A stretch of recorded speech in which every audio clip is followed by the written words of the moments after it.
Olá, é um prazer ter companhia aqui. Este espaço é inspirado nas discussões do Theo ReformaCast. E sim, aqui a teologia pode mudar perspectivas. É isso mesmo. E hoje vamos concluir nossa análise aprofundada sobre o livro A Oração Muda as Coisas, um tema que a gente já vem explorando, né? Exato. Chegamos finalmente, né? Aos capítulos finais dessa análise. E vamos mergulhar juntos em algumas questões que, olha, intrigam muita gente. Será que tem momentos, situações em que Deus simplesmente não ouve nossas orações? E por outro lado, qual é o tamanho real do poder que a oração pode ter?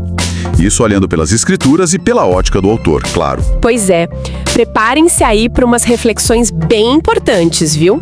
A gente vai investigar como a nossa atitude, sabe, o nosso coração mesmo, influencia essa comunicação com Deus. A postura interior, né? Isso. E também vamos relembrar umas histórias bíblicas, nossa, impressionantes mesmo, que mostram o impacto da oração na prática. Legal. Então, começando por aquele ponto que pode até chocar um pouco.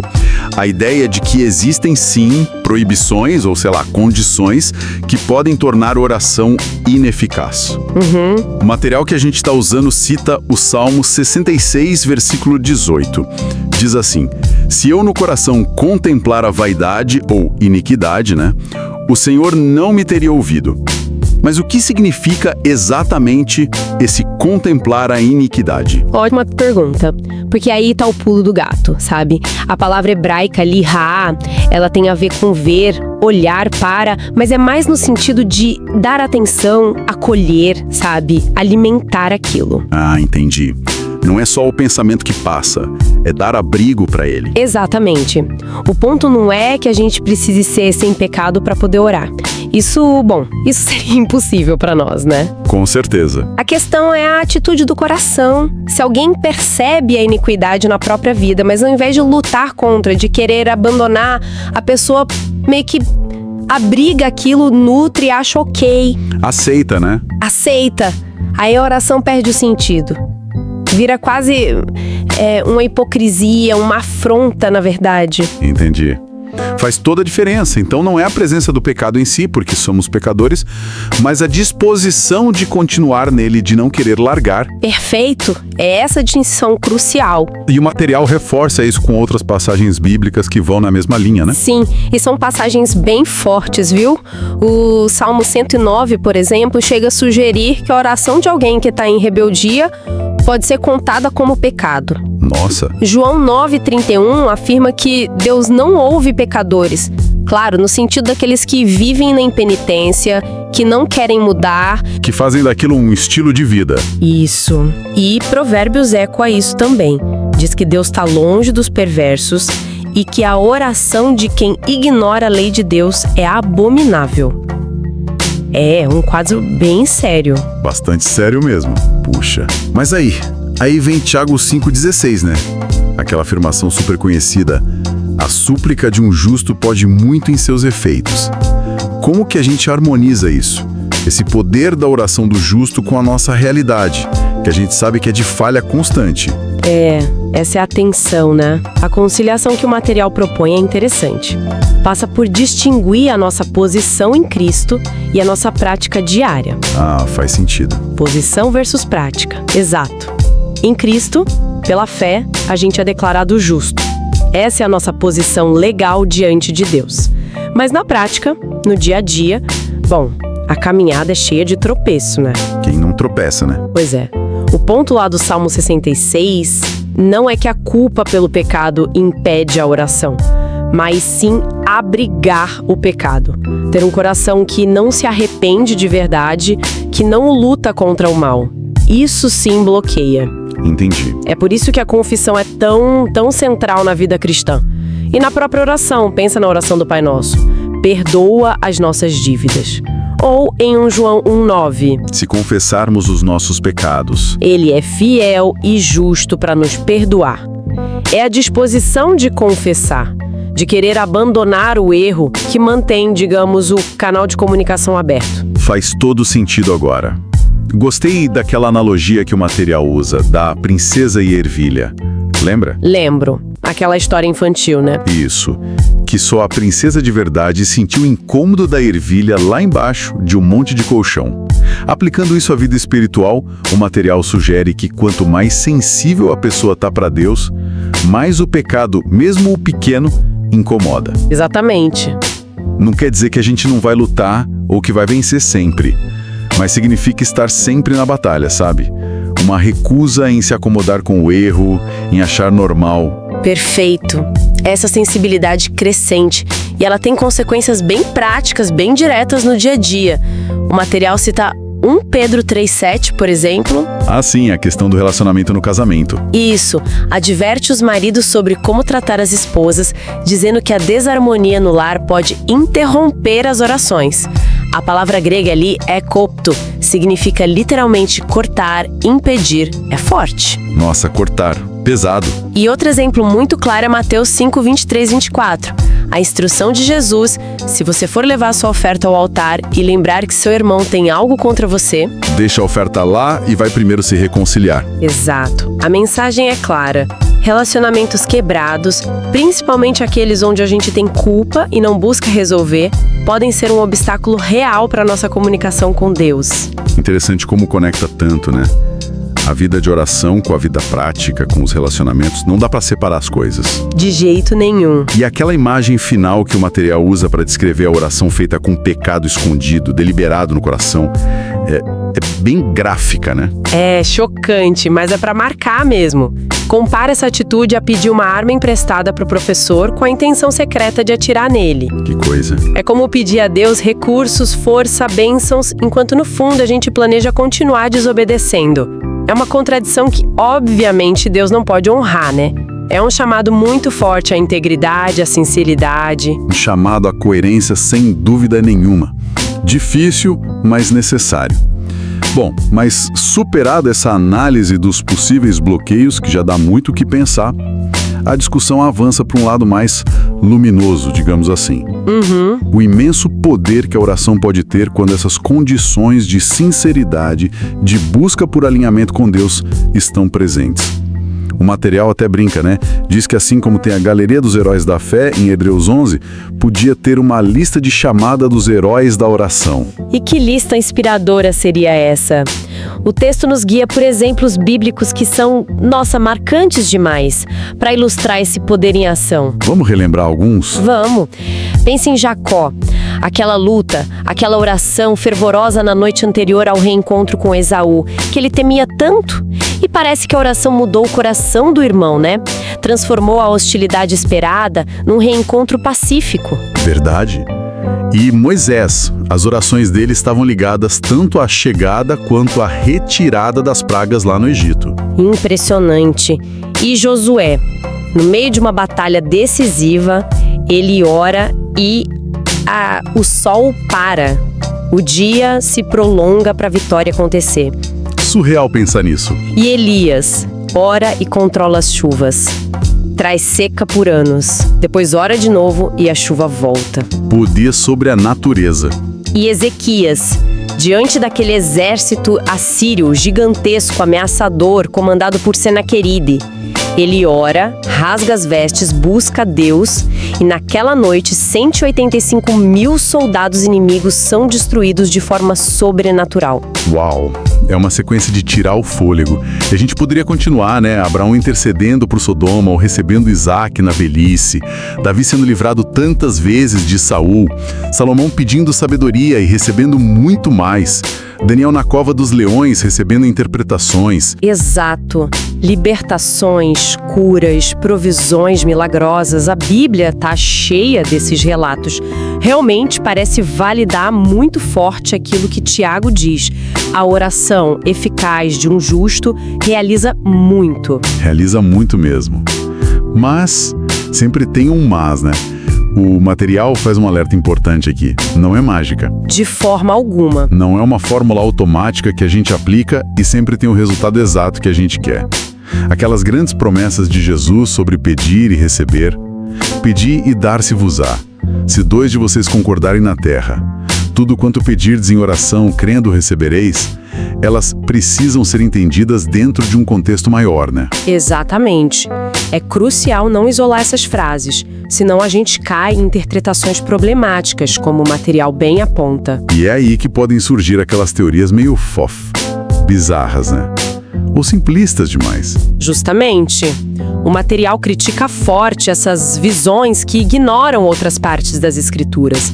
Por exemplo, essa ideia meio ingênua de que bastaria 2 cristãos concordarem em oração para acabar com todas as guerras do mundo ou com todas as doenças hoje mesmo. Ignora todo um contexto bíblico maior, né? Totalmente.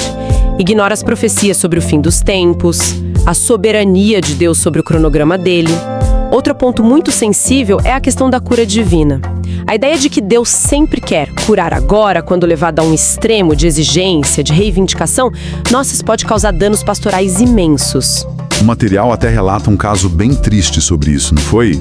Um exemplo prático desse perigo. Sim, um caso pastoralmente muito delicado. Um jovem com paralisia cerebral, um rapaz cristão dedicado, que foi pressionado por um grupo de amigos, entre aspas, a reivindicar a cura dele, a tomar posse. Que pressão. E quando a cura não aconteceu da forma que eles esperavam, no tempo deles, em vez de reexaminarem a própria teologia, a própria interpretação, o que eles fizeram? Culparam o jovem. Não acredito. Acusaram o rapaz de falta de fé, de ter pecado oculto. Teve gente que sugeriu até possessão demoníaca. É terrível. Mostra o perigo de uma teologia da oração desequilibrada, focada só em algumas promessas isoladas, fora de contexto. Que situação lamentável e cruel, né? Então, para a gente evitar esses extremos, tanto o de achar que a oração não funciona, quanto o de achar que é uma varinha mágica, quais seriam as condições, ou talvez o contexto, para uma oração realmente eficaz, segundo essa visão mais completa do Novo Testamento que o material apresenta? Olha, o material faz uma boa síntese. Ele junta várias condições que aparecem de forma consistente nas Escrituras. Não é uma checklist, mas são princípios importantes. Certo. Primeiro, ter um relacionamento correto com Deus. Isso envolve temê-lo, reverenciá-lo e buscar fazer a vontade dele. Lembra de João 9,31 que a gente comentou? Deus ouve quem o adora e faz sua vontade. O alinhamento básico, né? Isso. Segundo, pedir em nome de Jesus. E aqui é importante.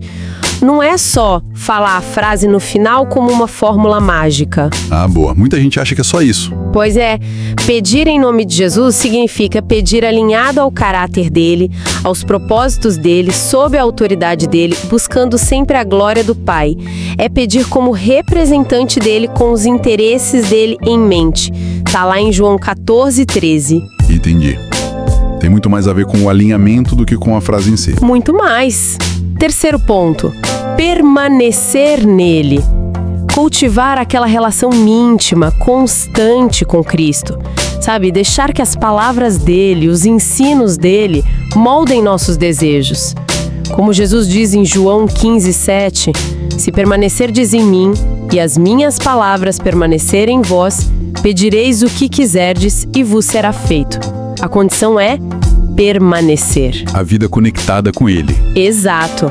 Quarto, a obediência. Buscar guardar os mandamentos dele, viver de uma forma que agrada a Deus. 1 João 3:22 conecta receber o que pedimos com guardar os mandamentos e fazer o que lhe agrada. A prática ligada à oração de novo. Sempre. Quinto, pedir segundo a vontade dele. Tentar alinhar nossos pedidos com aquilo que a gente sabe que é a vontade revelada de Deus na sua palavra. 1 João 5,14 é claro. Esta é a confiança que temos nele, que se pedirmos alguma coisa segundo a sua vontade, ele nos ouve. Submeter nossa vontade a dele. Exatamente. E, por fim, sexto ponto, ter motivos corretos. Tiago 4,3 alerta. Pedis e não recebeis, porque pedis mal, para esbanjardes em vossos prazeres. Ou seja, não pedir só para satisfazer desejos egoístas ou até pecaminosos. Uau! Olhando para essa lista toda, parece que a chave não é tanto uma técnica de oração, mas um tipo de relacionamento, né? Um coração que busca estar alinhado com Deus em vários níveis. Na reverência, no propósito, na intimidade, na obediência, na submissão à vontade dele, na pureza de intenção. Precisamente, você resumiu muito bem. É menos sobre fazer a oração certa e mais sobre ser a pessoa certa diante de Deus em termos de atitude e relacionamento. Faz sentido. E às vezes, parte desse relacionamento maduro envolve aceitar um não como resposta de Deus. O material usa aquele exemplo de Moisés pedindo para ver a face de Deus. Assim, lembro disso. Ele queria mais, queria ver a glória plena de Deus. Uma busca legítima por mais intimidade, né? Com certeza. Mas Deus disse não. E por quê? Para proteger Moisés. Deus falou: você não pode ver a minha face, porque homem nenhum pode me ver e viver. Que perspectiva interessante sobre respostas negativas à oração. Às vezes, o não de Deus é um ato de misericórdia, de proteção, mesmo que a gente não entenda na hora. Exatamente. Pode ser que a gente peça algo com a melhor das intenções, mas que na sabedoria infinita de Deus seria prejudicial para nós ou atrapalharia os planos maiores dele. Confiar na sabedoria dele, mesmo quando a resposta não é a que a gente esperava, isso faz parte dessa dinâmica de fé e relacionamento. Confiar mesmo no não. Sim. E essa confiança toda é fortalecida por um outro aspecto muito poderoso que o material destaca no final. A gente não está sozinho nessa. Temos um intercessor no céu. Cristo como nosso grande sumo sacerdote. Isso vai além do sacrifício que ele fez na cruz, então. Sim, muito além. O trabalho sacerdotal de Cristo continua agora mesmo. Ele está à direita do Pai, intercedendo por nós, apresentando nossas necessidades, defendendo a nossa causa. Que consolo pensar nisso. É um consolo imenso. E o material usa um contraste muito forte para ilustrar o impacto dessa intercessão ativa de Jesus. O contraste entre Judas e Pedro. Nossa, é verdade. Ambos falharam terrivelmente naquele momento crucial da paixão de Cristo, mas tiveram destinos completamente diferentes. Exatamente. E a análise que o material faz sugere que a intercessão específica de Jesus foi um fator decisivo ali. Veja bem, por Judas, Jesus ora a respeito dele, reconhecendo como filho da perdição, alguém que estava cumprindo um destino trágico já previsto. Uma constatação triste. Mas por Pedro, antes mesmo da negação acontecer, Jesus diz algo muito pessoal, muito direto. Lá em Lucas 22, ele fala: Simão, Simão, eis que Satanás pediu para peneirar vocês como trigo, mas eu roguei por ti, para que a tua fé não desfaleça, e tu, quando te converteres, fortaleça os teus irmãos. Que diferença? Eu roguei por ti. Percebe? Ele intercedeu por Pedro especificamente pela fé dele, para que não se apagasse completamente na provação. E essa intercessão ativa, contínua de Cristo por nós, por todos que creem nele, é a base da nossa confiança para nos aproximarmos de Deus, como Hebreus 4 nos encoraja a fazer, chegando com ousadia ao trono da graça. Essa ideia da intercessão contínua de Cristo é muito fortalecedora mesmo, dá uma segurança diferente para orar. Então, chegando ao final dessa análise toda, dessa conversa sobre o livro, como que o material resume as razões fundamentais pelas quais a oração é tão importante, tão central na vida de quem crê? A síntese que ele faz é bem clara e, como você disse, multifacetada. A gente ora por vários motivos interligados. Primeiro, porque é uma ordem de Deus. É um mandamento e Deus é glorificado quando obedecemos e nos relacionamos com Ele assim. Obediência e glória a Deus. Segundo, porque o próprio ato de orar nos transforma. Prepara nosso coração, nos alinha com Deus, nos humilha, nos fortalece. A oração muda a gente também, né? Com certeza. Muda primeiro a gente, terceiro porque, como a gente viu naqueles exemplos todos, a oração de fato realiza muito, ela move a mão de Deus, ela tem poder para mudar circunstâncias, de acordo com a vontade dele. Tem impacto real no mundo.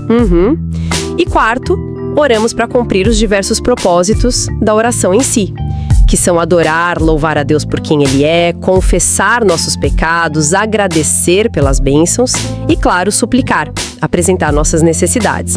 É um pacote completo de relacionamento com Deus. Adoração, louvor, confissão, gratidão, súplica. É muita coisa envolvida. E para colocar isso tudo em prática no dia a dia, quais são aqueles lembretes finais, aquelas atitudes essenciais que o material deixa para a gente ter ao se aproximar de Deus em oração? São pontos, assim, cruciais para manter a perspectiva correta, sabe? Para não cair nem na presunção nem no desânimo. Primeiro, lembrar sempre quem Deus é, santo, soberano, todo-poderoso, e quem somos nós, criaturas, dependentes, pecadores redimidos. Isso gera humildade. A base de tudo, a humildade. Segundo, priorizar a honra ao nome de Deus em tudo que a gente pede e faz. Santificar o nome dele. Terceiro, viver de forma que o reino de Deus, os valores dele se manifestem através da nossa vida. Viver o reino. Quarto, manter a prática da confissão regular. Não deixar o pecado acumular e criar barreiras.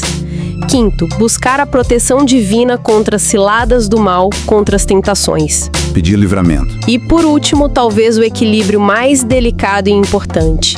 Aproximar-se de Deus com confiança, como filhos amados que têm acesso ao Pai por causa de Cristo, mas nunca com arrogância, nunca com presunção ou tratando Deus com banalidade. Confiança sem irreverência. Exatamente. A reverência é indispensável. Como Eclesiastes 5.2 adverte, não te precipites com a tua boca, nem o teu coração se apresse a pronunciar palavra alguma diante de Deus. Porque Deus está nos céus e tu estás sobre a terra, portanto sejam poucas as tuas palavras. É essa combinação de ousadia filial e temor reverente. Confiança e reverência. Uma combinação poderosa mesmo. E depois de explorar tudo isso, os obstáculos, o poder, as condições, a intercessão de Cristo, os propósitos da oração, as atitudes corretas, qual seria então a chave final, o grande segredo, se é que existe um, para realmente desenvolver uma vida de oração mais profunda, mais consistente, mais eficaz? Olha, o segredo, segundo a conclusão do material, é surpreendentemente descomplicado. Não quer dizer que seja fácil, mas é direto. E qual é? É simplesmente praticar. Praticar, só isso. Parece simples, né? Mas é profundo. Se alguém quer aprender a orar, se quer crescer na oração, precisa orar consistentemente, regularmente, todos os dias. Assim como a gente aprende qualquer outra habilidade, tocar um instrumento, aprender um idioma, a proficiência na oração vem com a prática perseverante, claro, sempre fundamentada nos princípios bíblicos que a gente discutiu aqui. Não tem atalho mágico, não tem fórmula secreta. É disciplina, é relacionamento, é prática. Praticar, praticar, praticar. Uma conclusão bem direta e ao mesmo tempo desafiadora. É um chamado à ação, né? Bom, esperamos que essa nossa conversa, essa análise aprofundada sobre a oração muda as coisas, tenha trazido luz, tenha sido edificante e encorajadora para quem nos ouviu. Tomara que sim. E fica aqui nosso convite, sigam nossas playlists, se inscrevam aqui no canal para não perder as próximas conversas, os próximos conteúdos que a gente está preparando. Isso aí. E muito obrigada pela companhia em mais esta reflexão. Foi ótimo conversar sobre isso. Até a próxima. Valeu, até lá.